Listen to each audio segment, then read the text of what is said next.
कुहासा क्या होता है, तो धरातल के नज़दीक की जो है जलवाष्प भरी हवा जब ठंडी होती है तो ये जलवाष्प जो होते हैं जल के छोटे छोटे बूंदों में बदल करके और धूल कणों से चिपक करके लटक जाते हैं, जिससे जो है बिल्कुल विजिबिलिटी कम हो जाती है, धुंधलापन चारों तरफ छा जाता है और हमें दूर तक दिखाई नहीं देती है। इसे हम लोग कुहासा कहते हैं। कुहासा से बहुत सारी दिक्कतें भी होती हैं, परेशानियां भी होती है, विजिबिलिटी घट जाती है, बहुत कम हो जाती है, यानी हम पास की वस्तुओं को भी देख नहीं पाते हैं। अब सबसे बड़ी मुश्किल तो तब होती है जब हम ड्राइविंग कर रहे होते हैं। तो एक्चुअली ये कुहासा होता क्या है और ये कैसे फॉर्म होता है, कैसे कुहासा बनता कैसे है, तो आज की इस वीडियो में हम लोग इसको डिटेल में जानेंगे कि कुहासा होता क्या है। कुहासा एक्चुअली प्रिसिपिटेशन का एक प्रकार है। वर्षण के कई प्रकार होते हैं, सारे प्रकार के बारे में हम आज की इस वीडियो में चर्चा करने वाले हैं कि वर्षण कितने प्रकार के होते हैं, कौन कौन से प्रकार के वर्षण होते हैं, और पूरे डिटेल में हम लोग आज की इस वीडियो में वर्षण के बारे में, प्रिसिपिटेशन के बारे में जानेंगे। प्रिसिपिटेशन का कौन कौन सा टाइप होता है। वीडियो के लास्ट तक बने रहें और आपसे रिक्वेस्ट है कि हमारे चैनल को अब तक सब्सक्राइब नहीं किया तो सब्सक्राइब कर लें, वीडियो को ज़्यादा से ज़्यादा लाइक और शेयर करें ताकि और सभी लोग भी सारी जानकारियों को हासिल कर सकें। तो चलिए हम वीडियो को आगे बढ़ाते हैं। वर्षण यानी प्रिसिपिटेशन। वर्षण के कई प्रकार होते हैं। वर्षण, सबसे पहले हम लोग वर्षण जान लेते हैं, वर्षण होता क्या है। देखिए, पृथ्वी के ऊपर बहुत अधिक मात्रा में जल उपलब्ध है, ये सब लोग जानते हैं, 70% जल है। और ये जल जो है अलग अलग स्रोतों में अलग अलग अवस्थाओं में पाया जाता है। पृथ्वी के ऊपर जो जल है वो तरल अवस्था से लेकर ठोस अवस्था और गैसियस अवस्था में भी पाया जाता है।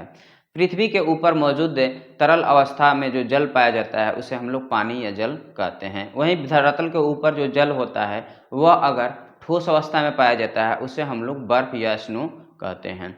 वहीं धरातल से ऊपर उठ करके पृथ्वी के वायुमंडल के अंदर जो जल होता है उसे हम वाटर वेपर या जलवाष्प कहते हैं। धरातल के ऊपर जो जलवाष्प होता है, यानी पृथ्वी के वायुमंडल में जो भी जलवाष्प होता है वह जलवाष्प जब पृथ्वी के ऊपर अलग अलग रूपों में पृथ्वी के ऊपर गिरता है उसे हम प्रिसिपिटेशन कहते हैं।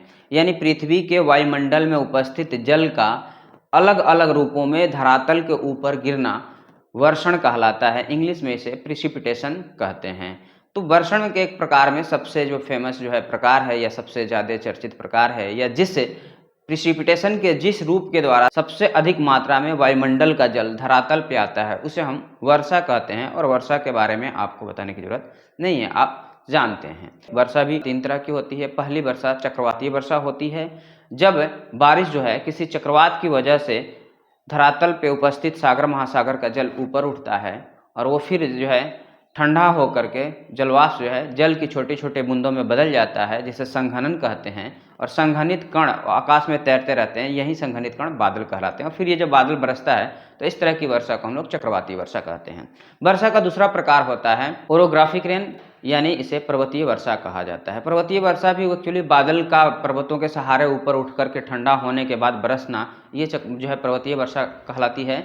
और वहीं अगर बात करें तो समूहन की वजह से भी वर्षा होती है। समूहन एक्चुअली एक ऐसी प्रक्रिया होती है जिस प्रक्रिया में धरातल की जो हवा होती है, जब धरातल गर्म होता है तो ये हवा गर्म होकर के ऊपर उठने लगती है। जैसे ही हवा ऊपर जाती है फिर ठंडा होकर के नीचे आने लगती है और इस तरह से हवाएं ऊपर से नीचे की तरफ चलने लगती है, जिसे हम लोग समूहन कहते हैं। तो इस प्रक्रिया के दौरान जब जलवाष्प ऊपर उठता है, ये हवाएं अपने साथ बहुत अधिक मात्रा में, अगर ये इस तरह से हवा जो है सागर महासागरों के ऊपर से चल रही होती है तो अत्यधिक मात्रा में जलवाष्प को ऊपर लेकर के जाती है। और ये फिर जल जो है समूहन के दौरान जो हवा ऊपर गई होती है, अगर ठंडा होकर के वो नीचे आने लगती है, जैसे अत्यधिक ऊंचाई पे जाने के बाद से वो बिल्कुल ठंडी हो जाती है, जब वो नीचे आती है तो इस जलवाष्प के साथ जब मिलती है तो बारिश होने लगती है। तो इस तरह की वर्षा को हम लोग समूहनीय वर्षा कहते हैं। तो ये वर्षा के अलग अलग प्रकार हैं। तो वर्षण के एक प्रकार में वर्षा हो गई। वर्षा भी कई तरह की होती है। मूसलाधार वर्षा होती है, ड्रेजलिंग होता है जिसे हम लोग तुषार बोलते हैं। स्नोफॉल भी एक प्रिसिपिटेशन का एक टाइप होता है, एक प्रकार होता है। ये अत्यधिक ठंडे इलाकों में होता है,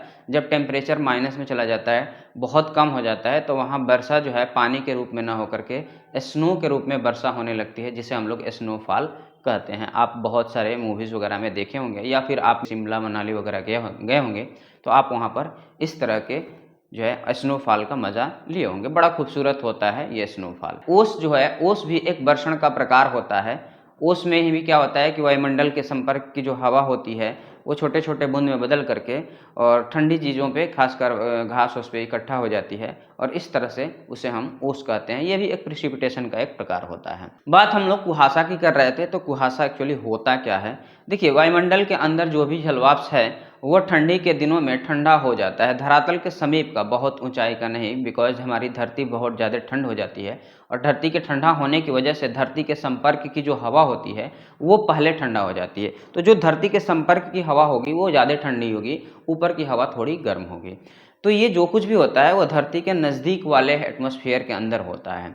तो जब धरती ठंडा हो जाती है ठंडी के दिनों में, तो धरती के संपर्क की हवा जो होती है, धरती के नज़दीक की हवा ठंडी हो जाती है और ठंडी होने की वजह से इस धरती के नज़दीक की हवा के अंदर मौजूद जितने भी जलवाष्प होते हैं वो सारे जलवाष्प जल के छोटे छोटे कणों में बदल जाते हैं, यानी टिनी पार्टिकल्स ऑफ वाटर ड्रॉपलेट में चेंज हो जाते हैं। चेंज हो करके अब वो आकाश में टिकेंगे कैसे, थोड़े तो भारी हो गए ना, तो इसलिए वो अपने आप को मतलब टिकाने के लिए वो क्या करते हैं कि धूल कणों से चिपक चिपक के लटक जाते हैं। यानी ये धूल कणों के पास ही ये जो बात जो है पानी की जो बूंदें बनती हैं, जलवाष्प से जो जल की बूंद बनती है वो किसी न किसी धूल के सहारे ही बनती है। और धूल कणों से ये जलवाष्प की बूंदें जो होती हैं, ये जल की जो बूंदें होती हैं, टिनी पार्टिकल्स ऑफ वाटर ड्रॉपलेट जो होते हैं, वो डस्ट पार्टिकल से चिपक चिपक करके लटक जाते हैं। और इस तरह से जो है बहुत अधिक मात्रा में एटमॉस्फेयर में, यानी धरातल के नज़दीक के एटमॉस्फेयर में बहुत अधिक मात्रा में ये टिनी पार्टिकल्स ऑफ वाटर ड्रॉपलेट जो है छा जाते हैं, जिसकी वजह से विजिबिलिटी कम हो जाती है, हमें धुंधला दिखाई देने लगता है या दूर तक दिखाई नहीं देता है। तो इस स्थिति को हम लोग जो है कुहासा कहते हैं। यानी कुहासा क्या होता है, तो धरातल के नज़दीक की जो है जलवाष्प भरी हवा जब ठंडी होती है तो ये जलवाष्प जो होते हैं जल के छोटे छोटे बूंदों में बदल करके और धूल कणों से चिपक करके लटक जाते हैं, जिससे जो है बिल्कुल विजिबिलिटी कम हो जाती है, धुंधलापन चारों तरफ छा जाता है और हमें दूर तक दिखाई नहीं देती है। इसे हम लोग कुहासा कहते हैं। इससे विजिबिलिटी बहुत कम हो जाती है और विजिबिलिटी कम होने की वजह से रोड पे एक्सीडेंट वगैरह जो है बहुत ज़्यादा होने लगते हैं। आपने कोहरा का भी नाम सुना होगा। कोहरा एक्चुअली क्या होता है, जब कुहासा, जिसे फॉग कहते हैं, कुहासा जिसे इंग्लिश में फॉग कहा जाता है। अब सोचिए एटमॉस्फेयर के अंदर फॉग है और फॉग के साथ साथ स्मोक भी मिल जाए, तो स्मोक और फॉग मिल करके स्मोक बनता है, यानी कुहासा और धुआं ये मिल करके कोहरा बना लेता है। और कोहरा जो होता है वो और घातक होता है और जो है डेंजरस होता है। यानी यूं कहें तो कुहासा की अपेक्षा कोहरा में विजिबिलिटी और कम हो जाती है, यानी हमें एकदम बिल्कुल पास की वस्तुएं भी दिखाई नहीं दे पाती हैं अच्छी से, ये कोहरा होता है। तो कोहरा में विजिबिलिटी और कम हो जाती है। कुहासा जो धूल के कण से पानी के छोटे छोटे पार्टिकल्स चिपक चिपक करके लटके होते हैं, जैसे ही धूप निकलता है ये फिर पानी की छोटी छोटी बूंदें धरातल पे न आकर के वहीं से इवोपरेट होकर के फिर से वाटर वेपर में चेंज हो जाती हैं और फिर से वायुमंडल में चली जाती हैं। और फिर जब धरातल के नज़दीक की हवा ज़्यादा ठंडी होती है तो फिर ये टिनी पार्टिकल्स ऑफ वाटर ड्रॉपलेट्स में अगले दिन अगर हवा जो है जैसे रात के समय या सुबह के समय टेम्परेचर कम होता है तो फिर ये कुहासा आ जाता है और फिर जब धूप होता है तो ये फिर से कुहासा गायब हो जाता है, क्योंकि वहाँ से ही उसका इवोपरेशन हो जाता है और इवोपरेट होकर के फिर से वायुमंडल के अंदर जा करके वाटर वेपर के रूप में चेंज होकर के गैसियस फॉर्म में बदल जाते हैं और वायुमंडल के अंदर ऊपर चले जाते हैं। और इस तरह से फिर जो है वातावरण जो है बिल्कुल साफ हो जाता है, हमें दूर तक दिखाई देने लगता है। तो आज के इस वीडियो में हम लोग कोहरा और कुहासा के बारे में अच्छा से समझ गए।